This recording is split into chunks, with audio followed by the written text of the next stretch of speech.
Olá! Hoje nós vamos falar sobre esse tema que é tão importante, a autoestima e a ansiedade. O que uma coisa tem a ver com a outra? E para começar, eu quero trazer uma frase do Robert Lee. Ele é autor de um livro muito conhecido, Livre-se da Ansiedade.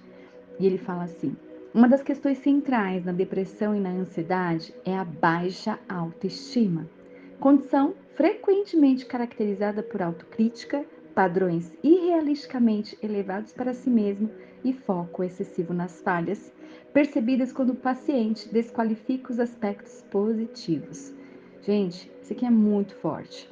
Eu sempre, quando eu vou ver a questão da depressão, da ansiedade, a gente vai ver isso como uma característica muito forte. A baixa autoestima é presente, um padrão irrealístico dessa pessoa, o nível de comparação que ela tem dela em relação aos outros, em relação às situações externas.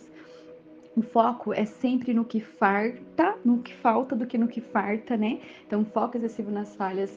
Então, assim, o quanto que ela se desqualifica, né? Então, desse lugar. Então, é uma coisa muito presente. Então, a autoestima, ela tem muito a ver, né? Então, uma pessoa ela acaba ficando ansiosa por conta disso, sim. Eu quero trazer um pouquinho da definição simples, né? A gente vai falar um pouquinho da baixa autoestima aqui, né? Então, a baixa autoestima, ela vai atribuir um valor, a pessoa vai atribuir um valor negativo para si mesma. E esse valor negativo é constantemente, né? Não é uma vez só, não, é sempre ela tem esse olhar para ela negativo. E, a autoestima, se a gente parar para pensar, ela é o quê? É a forma como nós medimos o nosso valor. E isso tem várias formas da gente medir, né? E aí tem gente que vai ter essa coisa assim de medir o valor através das questões externas, como por exemplo a aparência, uma atratividade, uma habilidade financeira, o status social, as conquistas profissionais. Mas todas essas coisas elas são variáveis, elas são passageiras. Imagina medir o valor por isso, somente por isso, se essas coisas diminuem, se elas não estiverem presentes, o que acontece com a autoestima dessa pessoa? A autoestima também vai diminuir, né? Porque são coisas passageiras. E a nossa autoestima também vai diminuir. Pensa assim. Agora, se tudo isso aumenta, se ela consegue conquistar, aí ela vai ficando, a pessoa vai ficando à mercê disso, de ter ou não ter, e é muito, e aí vai falar das crenças de identidade, depois a gente pode falar um pouquinho mais disso.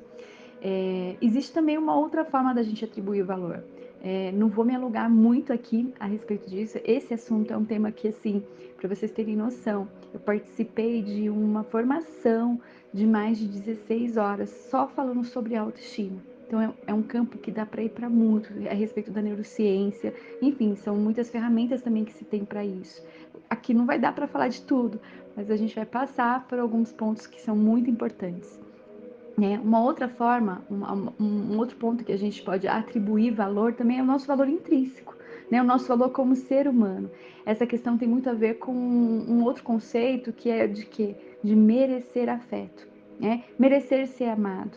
É claro que não é só isso, mas as origens, por exemplo, de depressão e ansiedade, elas são muitas vezes, tem questões físicas, biológicas, que a gente até aborda muito, né, dentro dos grupos, enfim, os fatores causais, mas essa questão da gente ter essa percepção de que a gente não merece ser amado, de que a gente não merece ser desejado, de que não merecemos ter afeto, isso é um dos cernes aí da baixa autoestima, né? E muitas vezes a gente vai ficar tentando fazer várias coisas para tentar conseguir fazer ser digno de amor. O problema, muitas vezes, é que a gente não consegue ser legal, né? A gente, enfim, vamos pensar se a gente consegue ser esse lugar de legal. Se a gente não consegue ou consegue a respeito disso, a gente vai se afundar. Então, se eu não conseguir ser legal com o outro, se eu não conseguir o amor do outro, a atenção do outro, o que vai acontecer? A gente se afunda, né? Então, uma das ideias é a gente ir cultivando e tendo várias formas da gente fazer isso, né? Esse merecimento de afeto, pelo fato de sermos o quê? Humanos, nós merecemos isso. E a gente vai falar um pouquinho da sempre esse lugar das crenças de identidade, quem eu sou, o que eu faço e o que eu tenho. Muitas vezes a gente vai buscar ter coisas, fazer coisas para se sentir alguém, para se sentir amado. E isso é uma pirâmide que muitas vezes ela é invertida. Imagina só, viver para ter, muitas vezes a gente busca ter, fazer para se sentir. E aí a base, na verdade, é o ser. Nós precisamos ser. E aí esse lugar é onde a gente precisa mais trabalhar. Então, muitas das ferramentas que a gente trabalha em relação à autoestima tem a ver com a nossa identidade. E aí dá para você ir para vários caminhos, né? Mas eu quero continuar falando um pouquinho sobre as consequências aqui da baixa autoestima, né? Quais são as principais consequências aí que a gente vai vendo? E assim, dá pra gente discorrer também esse assunto em muitas vertentes, né? Mas uma das principais é a dificuldade nos relacionamentos. Sim, porque essas pessoas elas acabam não podendo abordar outras pessoas para elas se sentirem que elas não merecem, ou que elas são pequenas, ou que elas não são suficientes. Ou também elas acabam ficando constantemente satisfeitas. Elas não conseguem trocar esse afeto, porque já que elas não têm esse afeto por elas próprias, elas não vão conseguir compartilhar com o outro, né? Um outro ponto que eu gosto de trazer aqui é que se ela tem uma percepção do próprio valor positivo, ou melhor, negativo, né?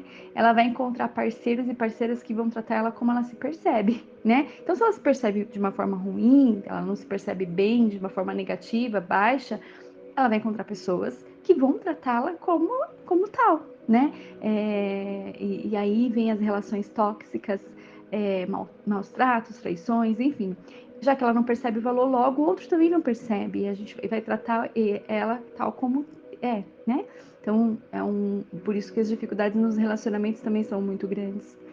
Um outro ponto que a gente vai ver também, uma das consequências da baixa autoestima, é a diminuição das conquistas profissionais e aí, consequentemente, financeiras, enfim, né? Muito porque, vamos pensar no profissional, a pessoa não sabe se impor, não sabe colocar os limites, dizer não, enfim, ou às vezes até o excesso, quando a gente fala assim, uma pessoa tem um excesso de autoestima, o que isso pode colocar, né? Um nível de arrogância muito grande, né? E tudo isso vai refletir numa insegurança, né? Uma pessoa com baixa autoestima nesse âmbito profissional, ela vai ter uma insegurança para tentar fazer outras coisas.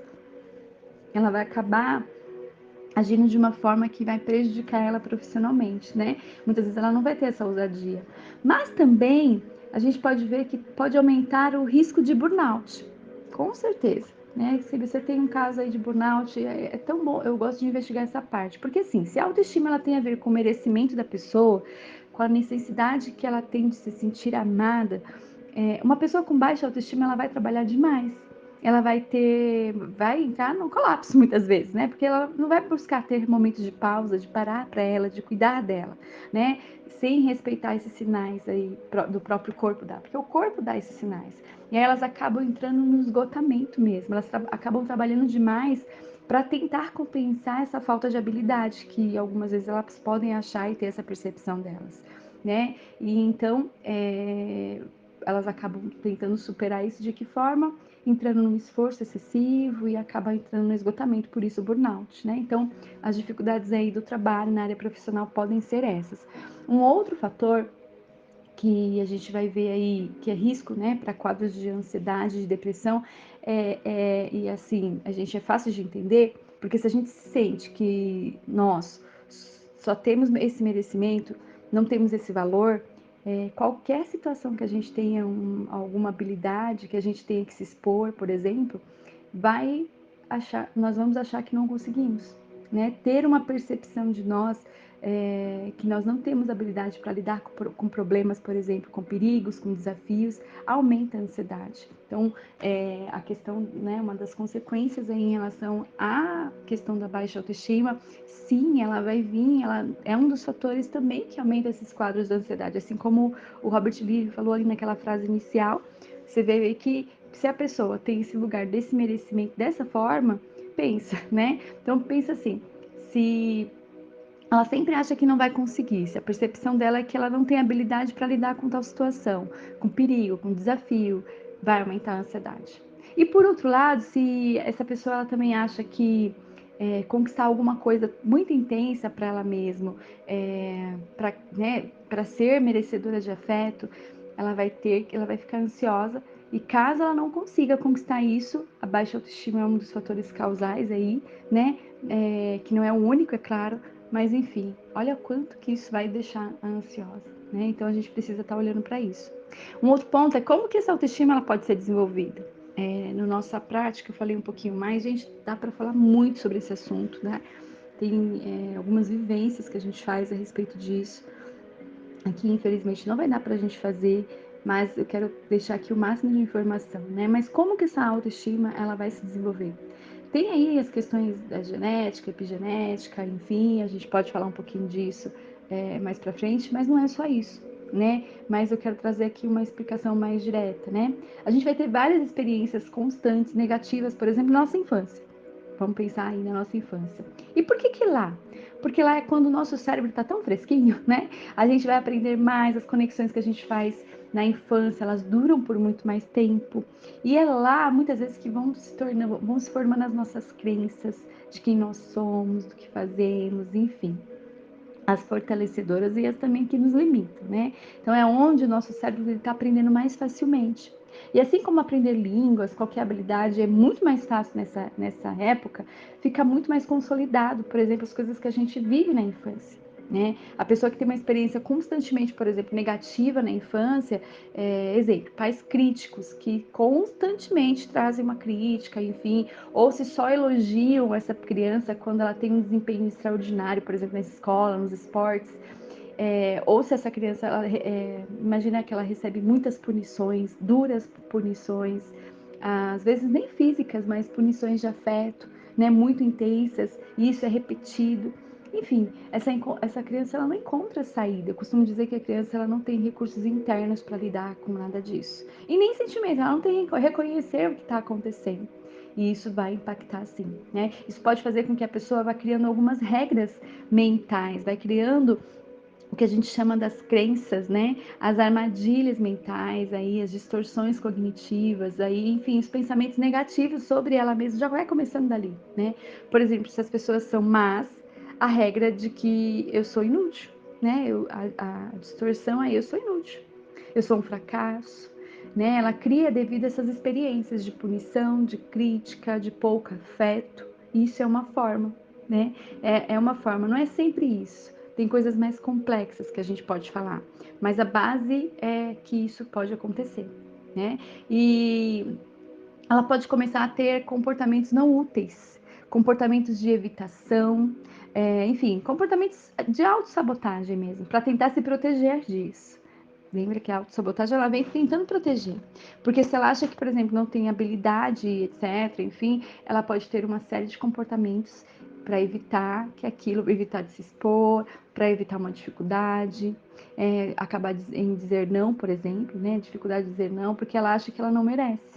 Né? Acaba até não indo para um trabalho, enfim, ela vai chegando no nível de evitação que pode, essas regras mentais, essas distorções cognitivas que ela tem de fracasso, de que ela não consegue, acaba colocando ela numa posição onde ela não consegue mostrar o que? O valor dela. Então, aí o processo de autossabotagem. Isso vai alimentando esse tipo de distorção, porque uma coisa vai reproduzindo a outra, vai virando um ciclo. Né? E a distorção vai alimentando o comportamento de evitação, de insegurança, e ela vai tentando se proteger, e aí cada vez mais, né, ela vai mostrando que ela quer de uma forma que não adequada, né? Então ela não consegue mostrar para ela mesma o seu valor, os resultados que ela vai tendo na vida, seja nos relacionamentos, nas conquistas, enfim, quem ela é, como ela se trata, ela vai mostrando que ela não tem valor. Né? Isso aumenta o ciclo vicioso, né? Então, quando ela tem que confrontar com alguma coisa que sai dessa zona de conforto, o que vai acontecer? Vai gerar ansiedade, né? Vai estremecer. E aí, como fazer? Né? Como buscar algo que você possa lidar melhor com a ansiedade? Então, existem várias formas. A gente vai falar um pouquinho nas próximas práticas aí. E eu quero deixar aqui para trazer essa reflexão. Como é que tá a tua ansiedade? Como é que tá o olhar que você tem para você mesmo? É no excesso? Como é? Né? Aqui também muitas vezes a gente fala, não, eu tenho valor, eu tenho uma boa autoestima. E aí a gente vai ver que muitas vezes a pessoa está falando de uma insegurança, de um lugar de insegurança. Então, muitas vezes aquela pessoa que você vê assim, não, ela se cuida, ela tá ali muito no excesso, ali também já diz algo sobre a baixa autoestima dela. Né? Então, quero deixar essa reflexão. Na prática que a gente vai fazer hoje, vou falar um pouquinho como a gente pode fazer, né? Quais são as ações, como é que a gente pode fazer para poder lidar com a autoestima. Vou falar um pouquinho dessas ferramentas, tá bem? Um abraço!